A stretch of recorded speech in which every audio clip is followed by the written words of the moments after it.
From opednews.com, piece here by William Cormier. He writes that Main Street, America's finally waking up. The GOP is panicking and labeling the protests as dangerous,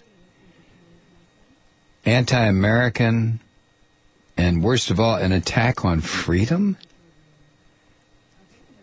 And as Cormier writes, the radical right-wing GOP seems hell-bent on claiming that their freedom is being threatened. And, of course, in the process of doing this, the seeds of discontent and violence are being put out there, not by anybody in these protests. A lot of people made a big deal about my telling the corporate predators to go F themselves. Well, yeah.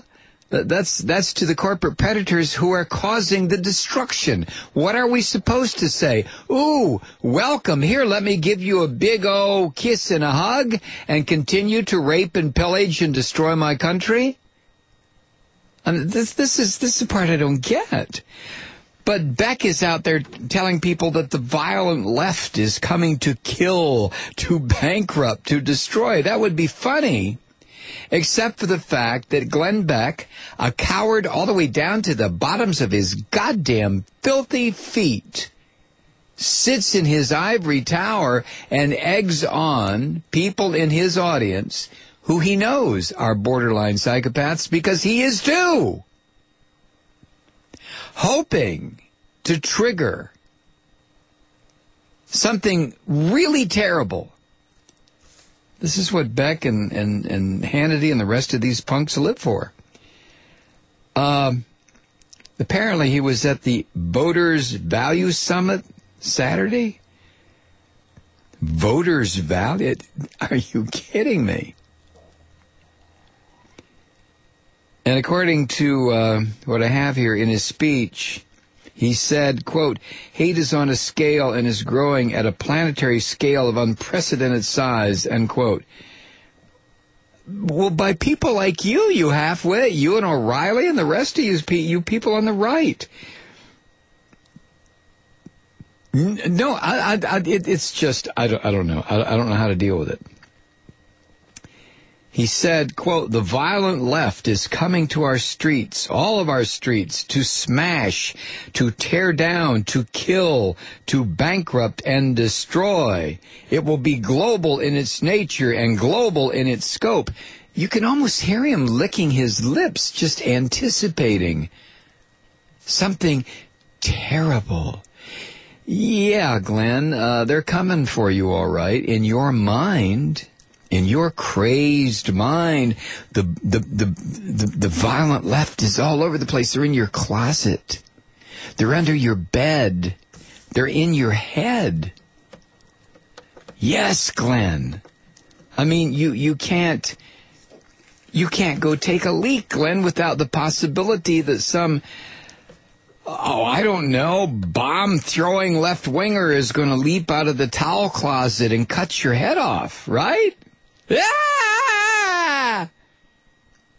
He said, as millions are taught or will teach others to hate and destroy, if we wish to survive, we must turn our own world upside down. What kind of rhetoric is this? What is he talking about? Come on. People demanding a decent job and not to be turned out of their houses, and education for their children, and Social Security for older folks or folks who can't take care of themselves, and a decent welfare system and some health insurance. And this crazed son of a bitch turns it into that? Hate and destroy, tear down, to kill, smash. Now you tell me, who's insane? Who's insane? People who'd get together and hold rallies that say end corporate control, stop the wars. Is that madness? Or is what people like Beck froth and spew into the atmosphere, is that insanity? And of course, Beck, has that constant smirk on his face, that constant kind of insane giggle, like a demented person, somebody who's escaped from a maximum security asylum. Do we still have asylums?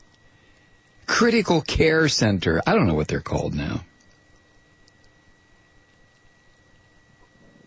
It's just, how do you label and identify people who are asking for decency and justice and a fair shake and wars to stop and American citizens not to be assassinated at will by CIA hit squads and banksters who have utterly destroyed the financial system, to be held accountable, for the leaders of the former administration in this country to be held accountable for war crimes that were defined and delineated by us 60 years ago? How is that?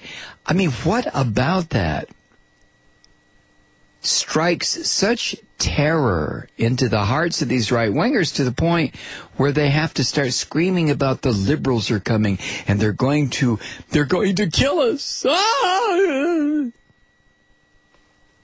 I mean, that's the part that I simply can't get my mind around. I have known, a full spectrum of people over the years. Right-wingers, kind of middle-of-the-roaders, don't have any particular point of view. Left-wingers, liberals, conservatives.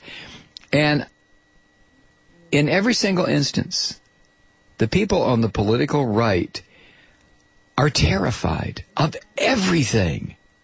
I don't get that. Even after they have stolen or glommed off millions of dollars, they're still terrified.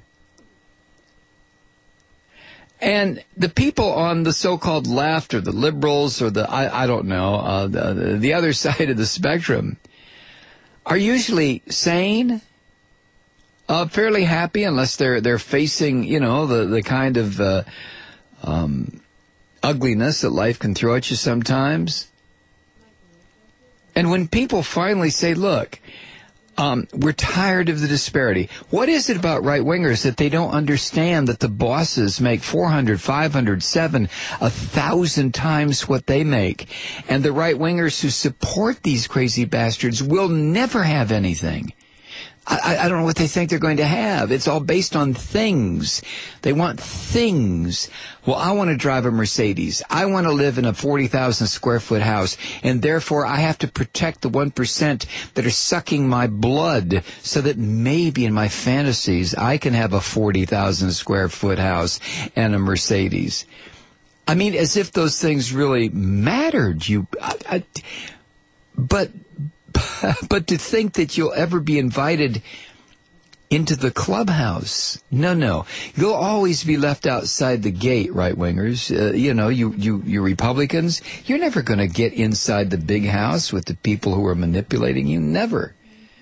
You're useful only so long as you are outside the gate with your fear and your loathing and your agitation and your condemning of people who are just seeking justice.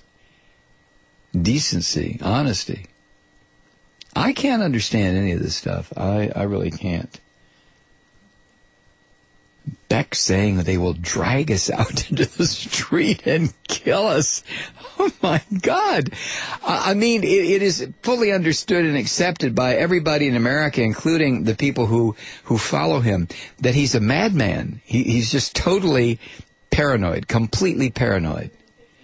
And bordering on borderline personality disorder. He's very close to that fracture where all of a sudden reality splits wide open for him.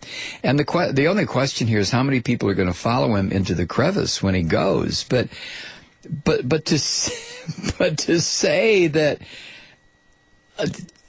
they're coming to drag you into the street, Glenn, and murder you? What kind of sickness?